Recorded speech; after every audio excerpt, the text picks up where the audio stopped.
Well, hello there, my Aquarian collective Sun, Moon, Rising, Venus sign. Welcome to your Twin Flame reading for January, February 2020. I am your reader, Mark Angela Lyons, Mal for short, president of DrawingTheCircle Productions, professional witch, professional intuitive, and really happy to be reading for you today.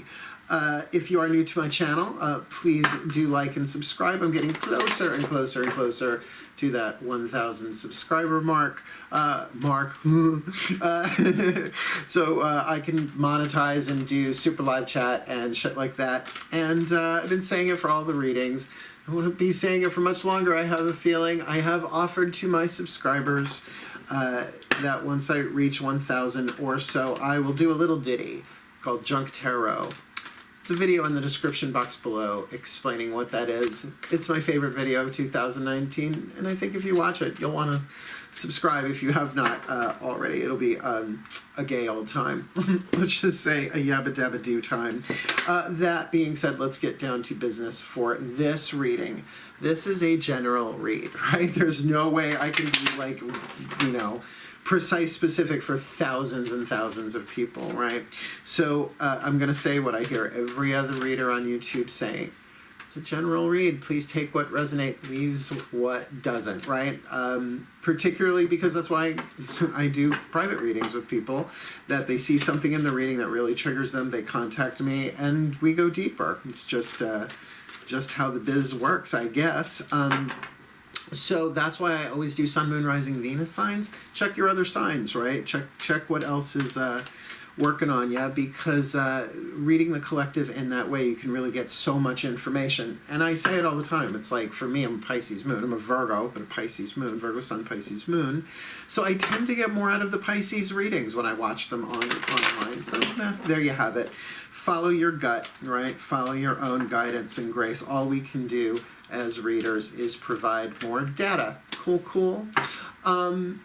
This is a twin flame reading, which is, the term has been around for a while. So just to clarify, a twin flame is a type of soul contract, pre-incarnational agreement before you come into the body with certain souls to play certain relationship patterns to learn certain lessons. It gets conflated and confused with the term soulmate rather often, and they're not the same thing. Well, that's not true. They are the same thing in that they are both contracts, but the foundations of the contract are a little different. Actually, they're a lot of different. The soulmate contract is really the one that everybody wants, particularly in the romantic sense, though you can have soulmates way more than one. Soulmate, not to mention many different forms of soulmate. Like, for instance, my mom is my soulmate, amongst many, right? In that we help each other heal. Like, that's the foundation. If you can keep that central, we help each other heal, you'll feel that symbiotic, satisfying thing, right?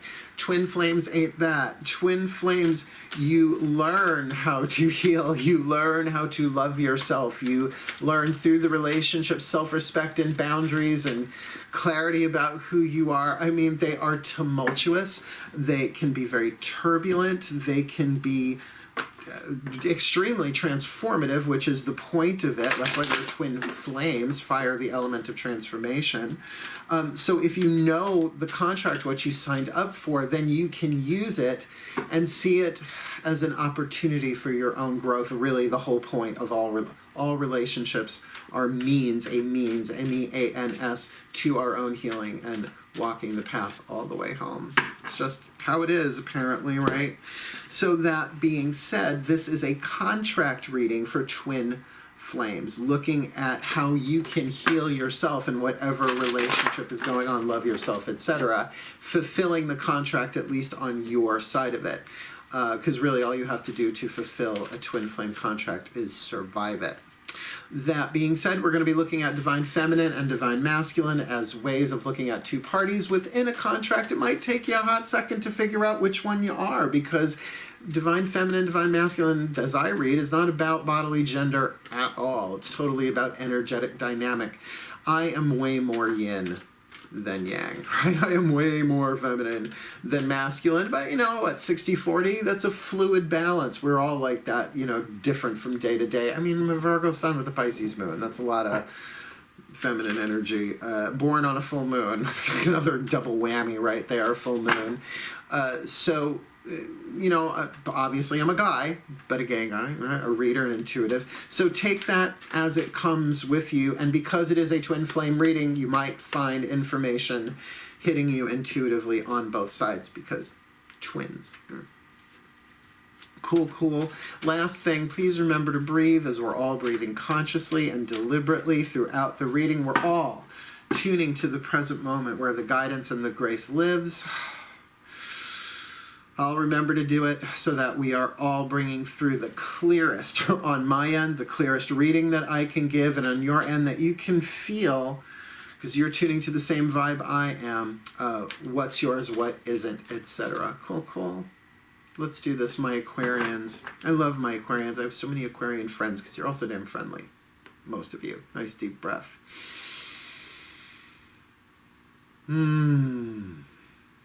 Still point. My collective pantheons of angels, goddesses, gods, masters, and the higher selves of all involved. Please, 2 cards, one for the divine feminine, one for the divine masculine. In this Aquarian collective, Sun, Moon, Rising, Venus sign, twin flame contract for January, February 2020. They're timeless. You really wanted me to butterfly them again. Please, one for the divine feminine in this contract. Got it? One for the divine masculine. This one. Okay. Now keep in mind, Caroline Mesa archetype cards, all the decks that I read are in the description box below. I always try and call them out because, you know, give credit where credit is due. Live and let live, fairly take and fairly give. That being said, before I flip these over, do understand that what we're looking at here are archetypes, the dominant archetypes in this relationship, the soul patterns, the lead to gold ratio, the shadow to light balance of lessons to be learned and things to be healed, soul powers to be refined, if you will. So the writing on the card, they have written on its shadow attribute and light attribute. I think of it as lead and gold, toxic towards healing. What each of you can heal within yourself, in other words, what the contract is for, right? It's, yes, you learn how to heal. This is looking at what you got to heal, at least what's going on now, Z. Cool, cool. Let's hope. Here we go. Who's our couple? Well, we've got the divine feminine visionary, digging that, creative family archetypes, and the divine masculine king, which the king is the masculine family of archetypes. So that's sort of on the nosy nose as that is. The shadow and light I will get to in a moment, but keep in mind, you know, you have a king, but then you have a grand vizier. Well, a vizier, it's like a visionary. The grand vizier, they see, you see. So, interesting combo there. Now keep in mind, this need not be romantic sexual. I always try and stress that. Yes, I know that's what everybody wants to know about. And yes, your romantic sexual twin flames, they burn, it burns, little Coco Peru for you there. But they transform you. They are necessary. If you really want the soulmates, you gotta go through the twin flames. But what if it's a family member, right? What if it's your boss? What if it's, so this can play itself in all sorts of different ways, because I think we know the king archetype in its shadow rather well at this stage in human society. So we're going to start with the divine feminine, kitty cats, looking at the shadow attribute and the light of what she's going to be healing, alchemizing, if she plays her cards right. The visionary archetype, shadow attribute, selling insights to the highest bidder, compromising your vision to make it more acceptable, which I understand that on a business level, right? Believe me, there are things that I see that I don't say on camera, which I don't think anybody should, right? And not to mention private stuff, I get that.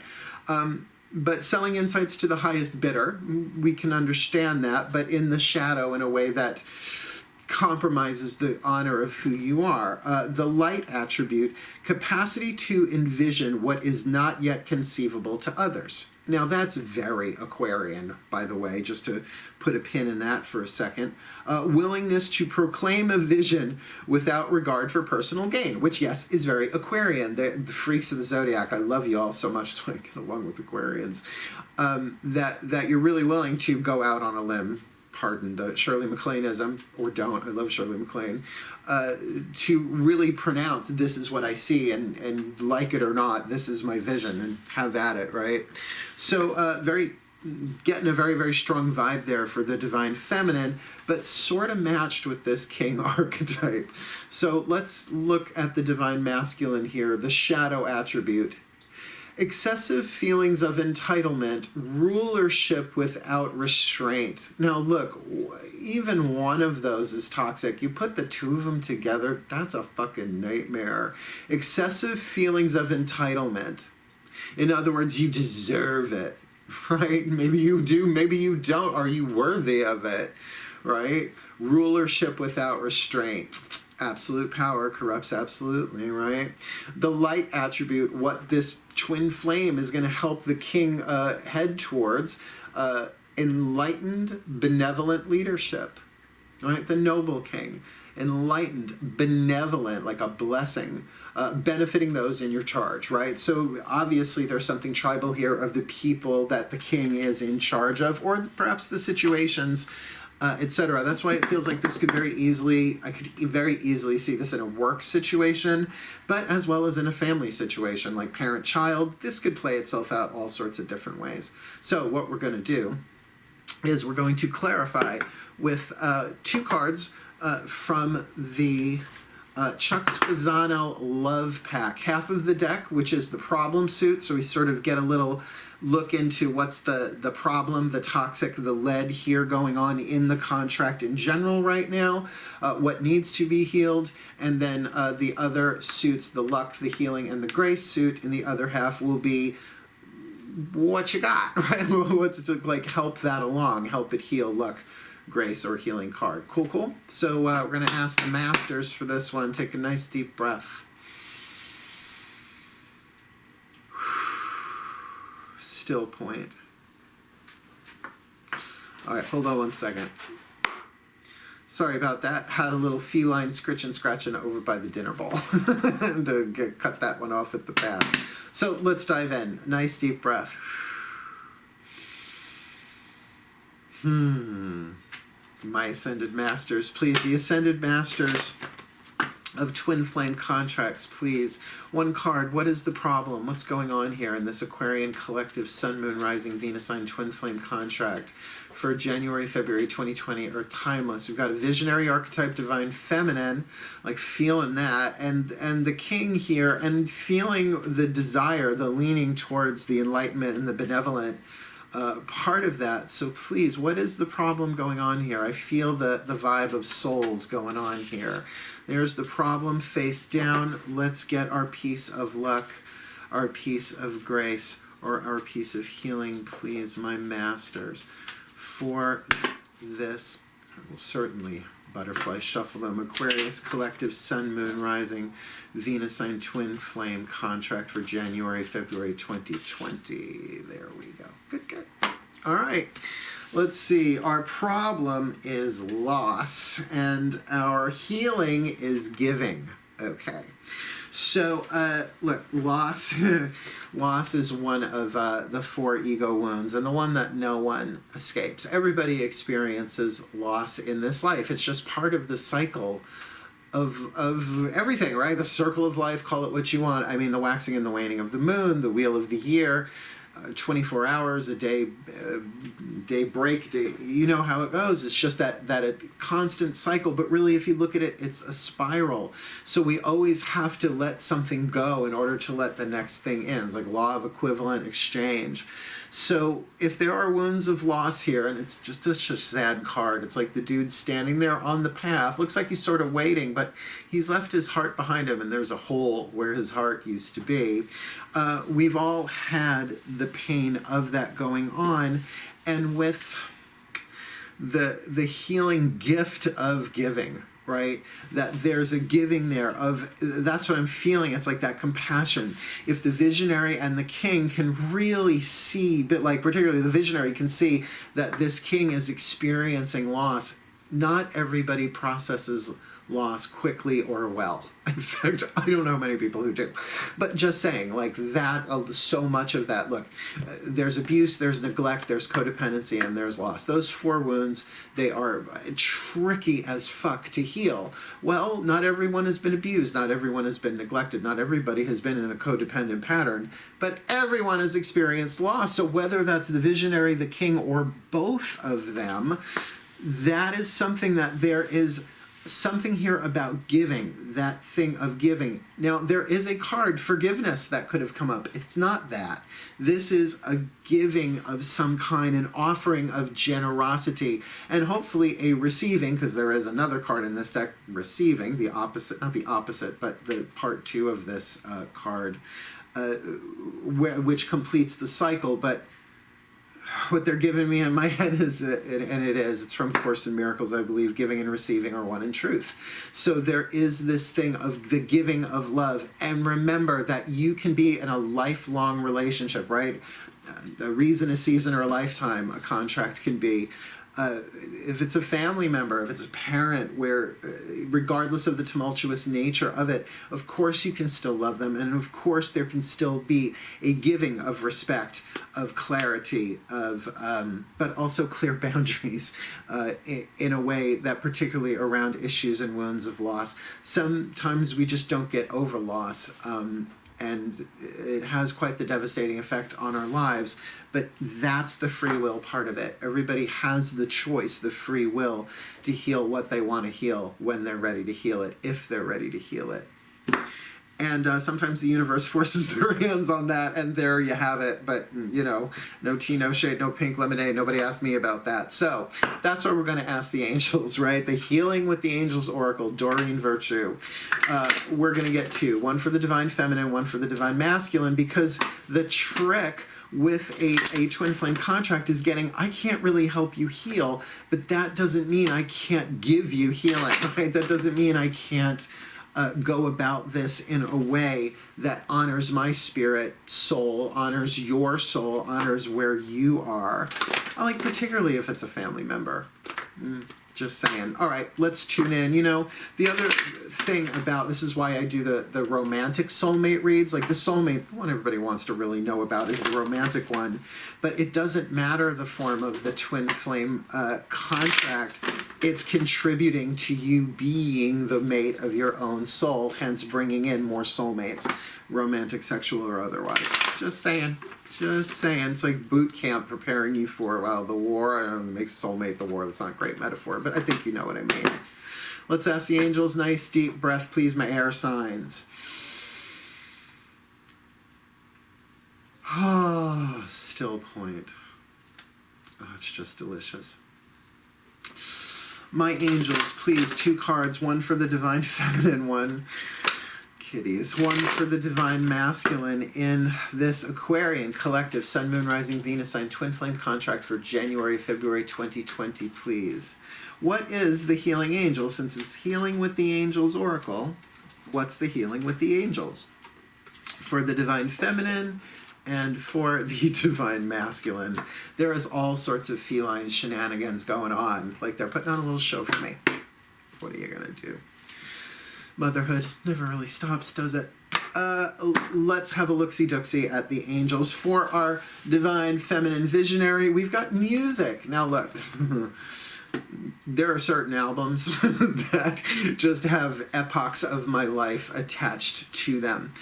Music has been a massive healing force in my life. Cry, laugh, the whole 9 yards. Soar on top of the world, crawl on my belly in the sub-basement of the underworld. Music has been helpful. But to a visionary in particular, music can be such a trigger, such a door opener, such a revelatory means, a means of revelation, whether with or without lyrics. That sound and light are essentially the same thing, different wavelengths of a similar essence, right? The the sound, the thought, the emotion. So a triggering there that keep an eye on the music if you're the divine feminine, like the songs in your head. I always say the songs that I get stuck in my head on loop. Thank you, DJ Hermes back there, literally behind my head. That I've learned to pay attention to them, and certainly, like I had one day, the song "Don't Stop Believin'" on the radio in my car, over and over and over again. I was like, all right, I get it. It didn't stop. So pay attention to the music, but also know that in terms of your life, that this is a song. It has a beginning, a middle, and end. Maybe not this entire contract, but this phase at least, or this, I guess you would say, clause of the contract, which is a good way to look at timelines here as well. So what's the divine masculine god here? The king? Answered prayer. So even with this thing of this wound of loss here, right? That pain, that brokenheartedness of loss, that there is a giving here, that there is an answer to a prayer, and somehow music is playing into this, that we're going to look on the timeline. Obviously, that's going to clarify things. The next 6 cards that go down are going to bring a lot more form to this. But I am kind of feeling with music and answered prayer that if both can really reconcile and understand that loss has been experienced on both sides, even if not in the same situation, right? So this person lost this way, this person lost this way. If that can be recognized, then there is a giving there, perhaps even a giving of space, a giving of understanding, a giving of breathing room. So let's have a look. Let's go further. We're going to take 3 daughters of the moon, past, present, future for the divine feminine, 3 with the mythic tarot for the divine masculine. Just basic, simple past, present, future, just to give a little shape to this. Cool. We're going to start with daughters of the moon, which are the voices of the divine feminine, capital D, capital F, the goddess, the goddesses, half of the universal energy, the divine yin. Nice deep breath, my aquas.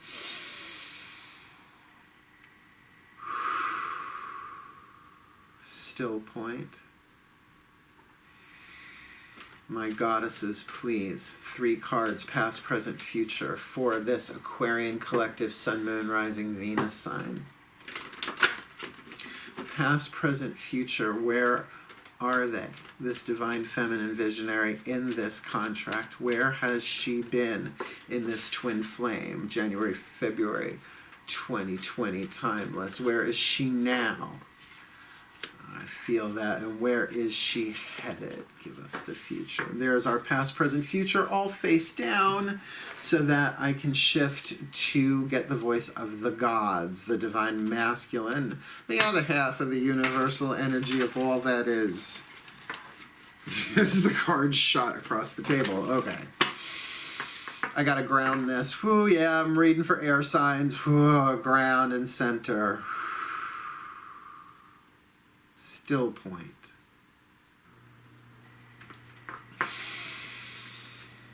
My gods, please. 3 cards, past, present, future, simple timeline for this divine masculine king archetype in this Aquarian collective, Sun, Moon, Rising, Venus sign, twin flame, contract, January, February 2020, or timeless. Where has he been, this king archetype, in this contract? Where is he now, this king in this contract? Where is he headed, this king in this contract? Let's look and see what we got. I'm going to start with the divine feminine, go right across. Where's she been? This card has come up in this position. What? Was that earlier? It was one of them today. Was it the last one I did? I don't know. I think it was Capricorn. Might have had this one. The death card, the transformation card. It's come up already a bunch of times. That there is a transformation in the past here that this visionary has survived. Now, can she still be rising from the ashes? Sure. Sometimes it takes a little while to dust stuff off. But then again, here we are looking at, the masters are pointing at that there's been a loss here. Now, is all death lost? Well, even if it's this is metaphor, the bud must die for the blossom to be born. there's a loss there. It's part of transformation, the changing of form. And it can be said that sometimes all that we lose is the idea of something because it did change form, it morphed. But if this doesn't feel that way. This feels like there's some pain and loss as a result of this card of the Phoenix rising, going to, but then rising from the ashes. Where is she now? The Hermit. Okay, so we got 2 major arcana cards in a row, and you know, that's what, it shouldn't surprise me as a reader, but really for simple timelines, you would expect we would get way more minor arcana, but it seems like in the Twin Flames in particular, a lot of major. So here we've got, she's riding on her own right now, and maybe needed, right? It's like to go from the Phoenix into what, right? Into the Phoenix, to take time to rise above. But remember, the Hermit is not the exile. The Hermit goes willingly, right? To see from a higher perspective. She's actually riding above Stonehenge, right? Or at least a stone circle. I shouldn't say it's Stonehenge, a stone circle there to get perspective. So 2 very powerful major arcana cards in a row, particularly with a visionary archetype. So if you're the Divine Feminine Aquarian here, which, like I said, already kind of screams visionary, if that's really coming from a high spiritual place, you're going through, I hate to say the ascension process, but kind of, sort of, particularly if you're being isolated and taken up. Now, I don't mean in ships, that's not my thing, but I mean taken up in perspective, and let's call it what it is. Aquarians, fixed air energy in general. It's not just about pulling back, it's about pulling up. It's fixed air, stratospheric. I say that every time. That's how I know the Aquarian vibe. They can see the big picture because they can be so, whoa, high up there. So something very Aquarian about this card, though we usually consider this a Virgo card. So where is she headed? And a 3rd major arcana card. The Hanged Man reversal, a willing sacrifice to see things differently, or maybe a not so willing to really see things differently, but since you're already up there, that's sort of a natural. So we're looking at a Divine Feminine visionary here who has already been through the transformation, but as a result, perhaps is voluntarily isolating, pulling back, seeing things from a different place, and again, like I said, a giving of space. What if that's the healing gift here? Give each other space to deal with this loss. Then of course there will be a natural seeing things differently as the surrender to what is. I mean, the grief process, the grieving process is incredibly painful, hence the word grief, right? Good grief, isn't that interesting? What is good grief? Good grief is when the grief that you feel, you realize is the love, the depth of love that you felt that is transforming you from the inside out.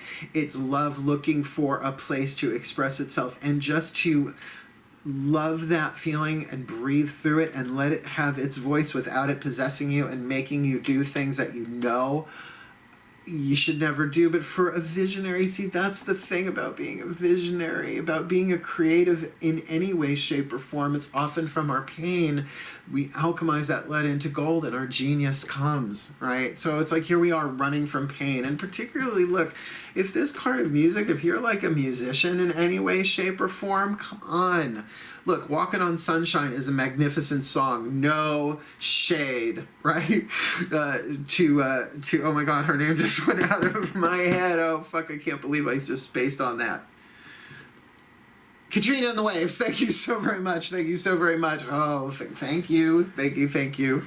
Hermes back there. But, you know, does it bring you to tears? Actually, that song has brought me to tears once, but let's just say there was some wine involved. Moving along. Very, very powerful visionary thing going on here. You need to heal, my sister, my Divine Feminine visionary, right? This twin flame contract is setting you up for you to be in healing of you right now. But now we got to look at the Divine Masculine King. Let's see, where's he been in this? 7 of Swords, sneaking away, right? Something sneaky. We all know the 7 of Swords. Something's not right there, or at least the mental plan in place, right? You know, the strategies, the thinking of it up to maybe pull something off a bit shadowy that no one's gonna know about. Something on the sneak. Where is he now in this contract? Well, we got the Two of Cups, which, you know, is the only thing really triggering any kind of romantic anything so far vibrationally in this spread. The Two of Cups is certainly an attraction. Now, people want to make it the true love card and you're going to get married forever and ever. It's a two. It's emotional attraction, or at least emotional balance, if you want to take the twos as numerological balance, right? Back and forth, that play back and forth of emotion. But considering right now she's in the hermit mode, maybe that's why some of this sneaky has been going on. Now, again, does this immediately make it romantic sexual? Maybe, perhaps, but possibly not in every combo of every person watching this reading. Where is he headed in this? Well, that's interesting. The Three of Pentacles.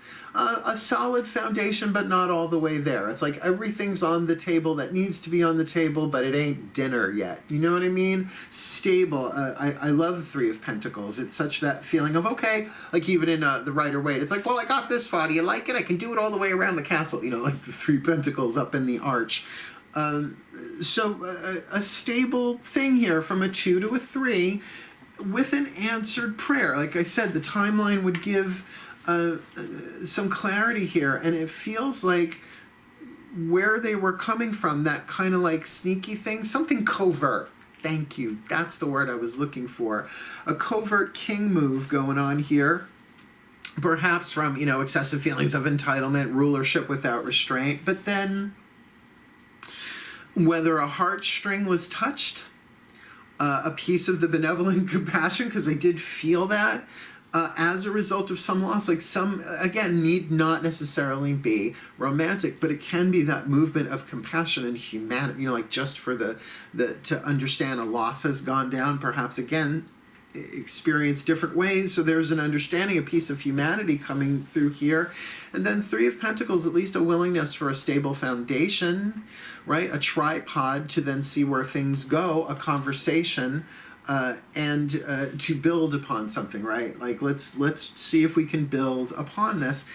And yeah, look, if it's a romantic twin flame thing, you can separate. It's heartbreaking.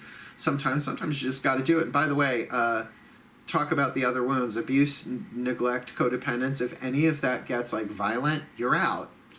Contract fulfilled, you're out, you're done, you survived it, you walk away.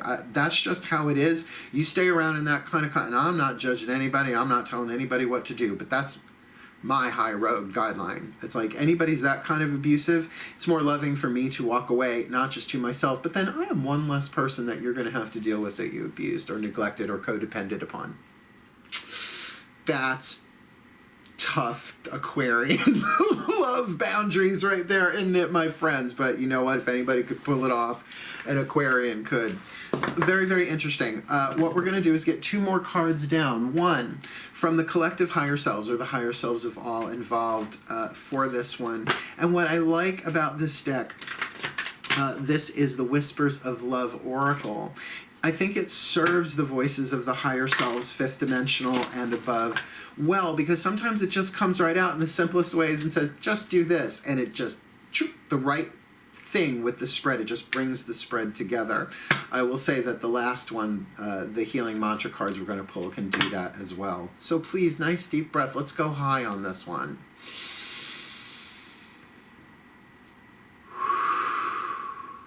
Still point. The higher selves of all involved, please. A Whisper of Love Oracle card here, a message. 5th dimension or above. Higher selves for this Aquarian collective, Sun, Moon, Rising, Venus sign, in this twin flame contract for January, February 2020, or timeless. What is the message for this divine feminine visionary and this divine masculine king? The one that you can agree upon. The one card they can agree upon. Love who you are. You are a divine and wonderful person, deserving all of the wonderful things that life has to offer. And it feels like that's for both of them.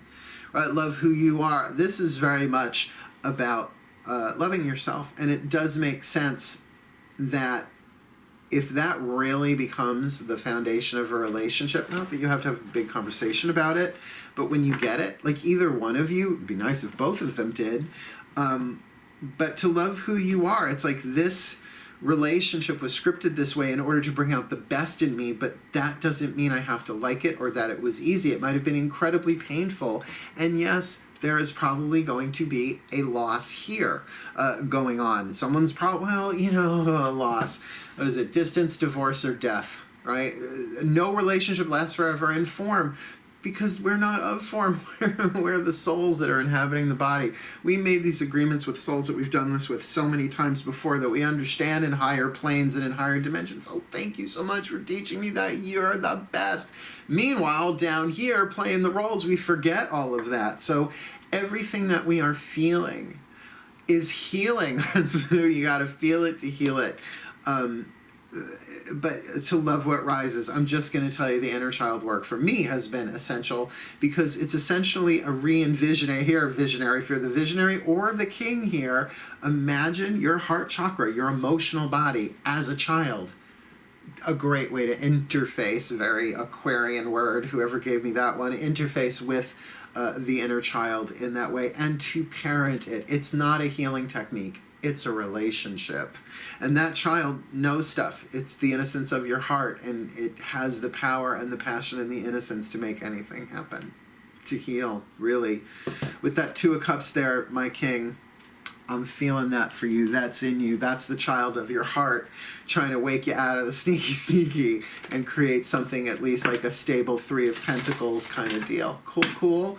Last card down, the Healing Mantra deck by KAHN.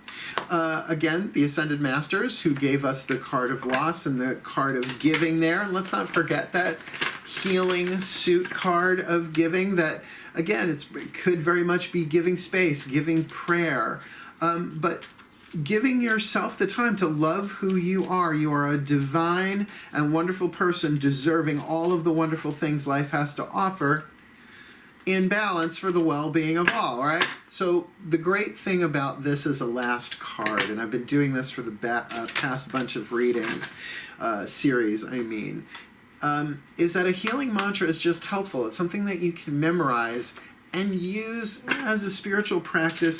They're not affirmations. They're statements of truth that the soul knows to be true, but that the mind and the personality might not believe is true at all. Affirmations, it's almost like you're trying to convince yourself, conditioning the subconscious mind. Mantra is different. It's stating something that the depth of you knows is true, almost like a code or a signal to the soul, to the core, to the divinity of who you are, saying, I'm ready, I want to experience this, right? So let's give this a shot. Whether you're the divine feminine or the divine masculine won't matter. This will help you heal you. Nice deep breath. Still point. My Ascended Masters of Twin Flame Contracts, please. What is the best healing mantra for this Aquarian collective? Sun, Moon, Rising, Venus sign. Twin Flame contract involving a visionary and a king. Please, what is the perfect, most truly, truly helpful healing mantra, my masters, for this Aquarian contract? You ready? One side is the name of the mantra so I can look it up. The other is the mantra itself. Inviting ecstasy. Seems a little weird with that card of loss going on there, but you know, it's like the exhale. I go to bring in inviting ecstasy. I am worthy of all the pleasure my heart desires. Why did I giggle when I saw that? I've drawn this card a couple of times. I think a couple of weeks ago I got it like 2 days in a row. I was like, yes, it was a good day. Good couple of days. It wasn't a weekend though. I still had to get shit done. I love this one. I am worthy of all the pleasure my heart desires. And look, it's I am worthy, not I deserve, not that entitlement piece of it. That's not great. So let me read this one for you, inviting ecstasy, and then I will give you the overview, and I'll pop up the picture of the spread. Inviting ecstasy. I am worthy of all the pleasure my heart desires. When ecstasy is invited, you feel aligned and ready to receive all the miraculous and joyful gifts of experience the universe is ready to provide you. Ecstasy acts as a cosmic green light that grants your destiny permission to enter.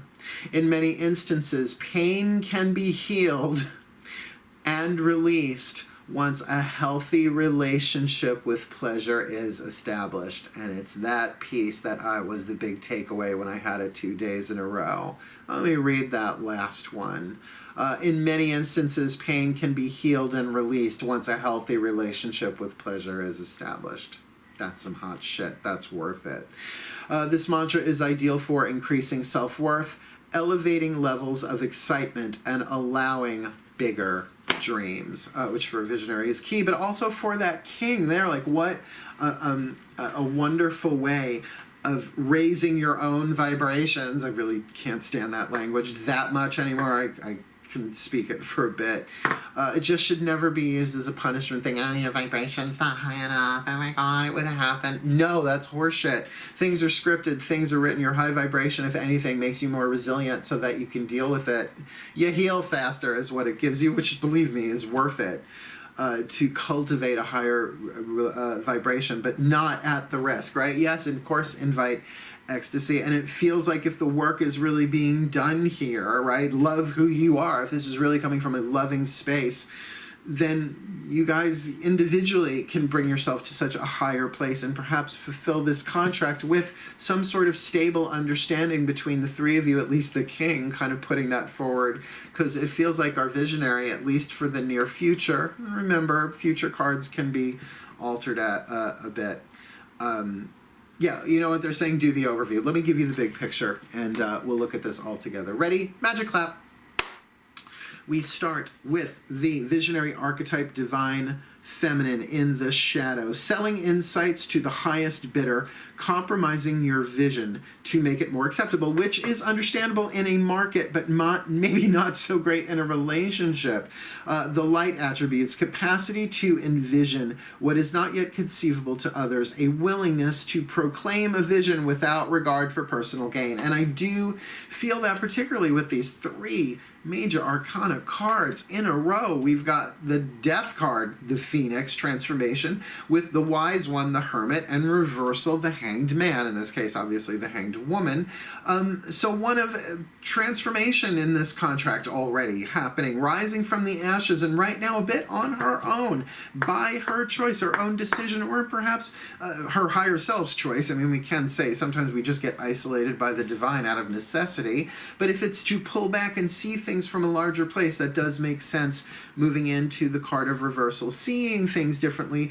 But again, this feels for a visionary more a willing sacrifice of seeing things a certain way in order to see them not just differently, but from a higher, more divine, inspired point of view. And with that card of music there, I can't shake that is part of this. Either really pay attention to the music that's going on in your life, in your head, or there is, yes, of course, music has a beginning, a middle, and end, that this is like an album of your life, what you're going through right now.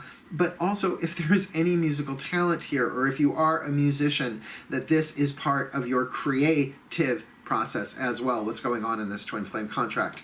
If you are the king in this one, the divine masculine king in his shadow attribute, excessive feelings of entitlement, rulership without restraint, which, you know, we're seeing the toxicity of the divine masculine king archetype in the world at large right now, so that it can be transformed into the light attribute of enlightened, benevolent leadership benefiting those in your charge. As much as you might say that's impossible to happen in the world, it can absolutely happen in a twin flame consciousness, right?